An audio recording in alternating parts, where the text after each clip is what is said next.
in Buddhism, change is emphasized. First, to unsettle people who think that they can achieve permanence by hanging on to life. But the great vehicle shows people that nirvana is not different from ordinary life.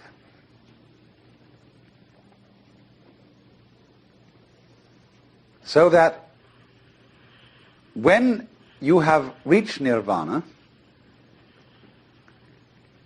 if you think, now I have attained it, now I have succeeded, now I have caught the secret of the universe, and I am at peace, you have only a false peace. You have become a stone Buddha. You have a new illusion of the changeless. So it is said that such a person is a pratyeka Buddha. That means private Buddha. I've got it all for myself. And in contrast with this kind of pratyeka Buddha, who gains nirvana and stays there, the Mahayanists use the word bodhisattva.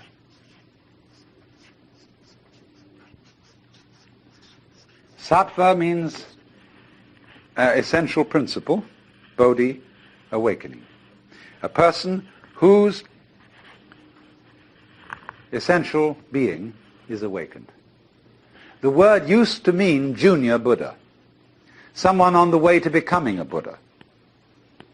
But in the course of time, it came to mean someone who had attained Buddhahood, who had reached nirvana, but who returns into everyday life to deliver all other beings. Change, and everything is changed, nothing can be held on to. To the degree that you go with a stream, you see, you are still. You're flowing with it.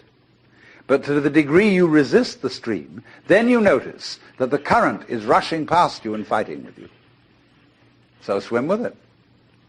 Go with it. And you're there. You're at rest. And this is, of course, particularly true when it comes to those moments when life really seems to be going to take us away. And the stream of change is going to swallow us completely. The moment of death.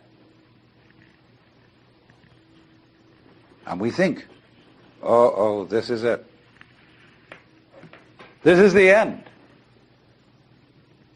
And so at death we withdraw. Say, no, not that. Not yet, please. But actually, the whole problem is that it really is no other problem for human beings than to go over that waterfall when it comes. Just as you go over any other waterfall. Just as you go on from day to day. Just as you go to sleep at night. Be absolutely willing to die. Now, I'm not preaching. I'm not saying you ought to be willing to die and that you should muscle up your courage and somehow put on a good front when the terrible thing comes. That's not the idea at all.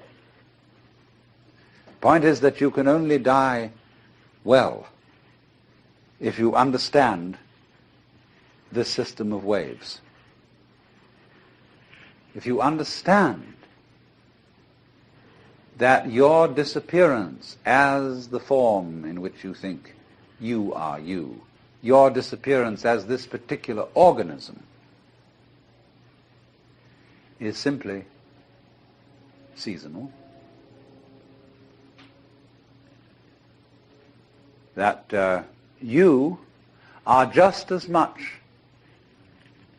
the dark space beyond death as you are the light interval called life.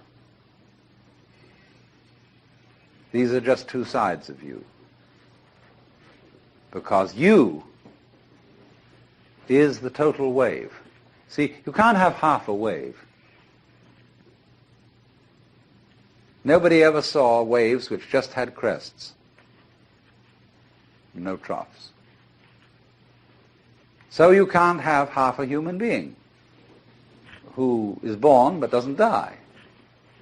Half a thing. That would be only half a thing.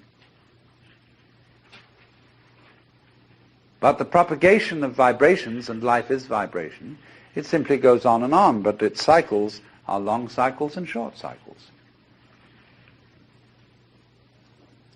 Space, you see, is not just nothing. If I could magnify my hand to an enormous degree so that you could see all the molecules in it, I don't know how far apart they would be, but it seems to me they would be something like tennis balls in a very, very large space. And you would look, when I moved my hand like this, and say, for God's sake, look at all those tennis balls. They're all going together. Crazy. And there are no strings tying them together. Isn't that queer? No, but there's space going with them. And space is a function of, or it's an inseparable aspect of, whatever solids are in the space. That is the clue, probably, to what we mean by gravity. We don't know yet. When you don't resist change, you see that the changing world, which disappears like smoke, is no different from the nirvana world. Nirvana, as I said, means breathe out. Let go of the breath. So in the same way, don't resist change. It's all the same principle. Memento mori. Be mindful of death. Gurdjieff says in one of his books that the most important thing for anyone to realize is that you and every person you see will soon be dead. See, it sounds so gloomy to us because we have devised a culture fundamentally resisting death. But you see, the knowledge of death helps the ego to disappear because it tells you you can't hang on. As soon as you really discover this and you stop clinging to change, then everything is quite different. It becomes amazing. And not only do all your senses become more wide awake, not only do you feel almost that you're walking on air, but you see, finally, that there is no duality, no difference between the ordinary world and the nirvana world. They're the same world, but what makes the difference is the point of view. And of course, if you keep identifying yourself with some sort of stable entity that sits and watches the world go by, you don't acknowledge your union, your inseparability from everything else that there is. You go by with all the rest of the things. But if you insist on trying to take a permanent stand, on trying to be a permanent witness of the flux, then it grates against you, and you feel very uncomfortable. But it is a fundamental feeling in most of us that we are such witnesses. We feel that behind the stream of our thoughts, of our feelings, and our experiences, there is something which is the thinker, the feeler, and the experiencer. not recognizing that that is itself a thought, feeling, or experience, and it belongs within and not outside the changing panorama of experience. And so it's psychologically more conducive to liberation to remember that the thinker or the feeler or the experiencer and the experiences are all together. They're all one. But if out of anxiety you try to stabilize, keep permanent the separate observer, you are in for conflict. Of course, the separate observer, the thinker of the thoughts, is an abstraction which we create out of memory. We think of the self, the ego, rather, as a repository of memories, a kind of safety deposit box or record or filing cabinet place where all our experiences are stored. Now, that's not a very good idea. It's more that memory is a dynamic system, not a storage system. It's a repetition of rhythms. And these rhythms are all part and parcel of the ongoing flow of present experience. First of all, everything you know is remembered, but there is a way in which we distinguish between seeing somebody here now and the memory of having seen somebody else who is not here now, but whom you did see in the past, and you know perfectly well when you remember that other person's face, it's not an experience of the person being here. How is this? Because memory signals have a different cue attached to them than present time signals. They come on a different kind of vibration. Sometimes, however, the wiring gets mixed up and present experiences come to us with a memory cue attached to them. And then we have what is called a déjà vu experience. We are quite sure we've experienced this thing before. But the problem is that we don't see, and don't ordinarily recognize, is that although memory is a series of signals with a special kind of cue attached to them so that we don't confuse them with present experience, they are actually all part of the same thing as present experience. They are all part of this constantly flowing life process, and there is no separate witness standing aside from the process, watching it go by.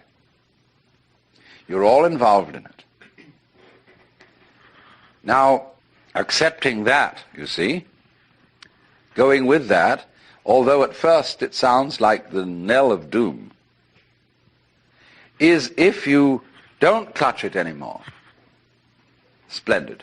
That's why I said that death should be an occasion for a great celebration, that people should say, happy death to you, and always surround death with joyous rites, because this is the opportunity for the greatest of all experiences when you can finally let go because you know there's nothing else to do.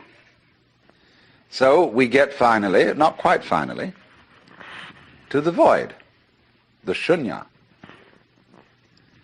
And what then? When you get to the void, there is an enormous and unbelievable sense of relief. That's nirvana. Phew, as I gave a proper English translation of nirvana. Ah, great. So they are liberated. And yet they can't quite say why or what it is that they found out. So they call it the void. But Nagarjuna went on to say, you mustn't cling to the void. You have to void the void. And so the void of non-void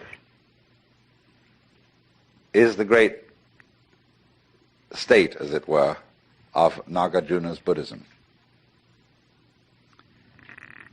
But you must remember that all that has been voided, all that has been denied, are those concepts in which one has hitherto attempted to pin down what is real. The void, shunyata, is like space. Now space contains everything.